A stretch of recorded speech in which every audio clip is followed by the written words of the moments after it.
सरहद पे तनाव करते हैं, वो सरहद पे तनाव करते हैं कि उनका दूर है साजिश करा दो,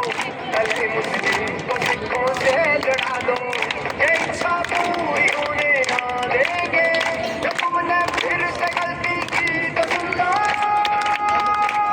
फिर ऐसा होगा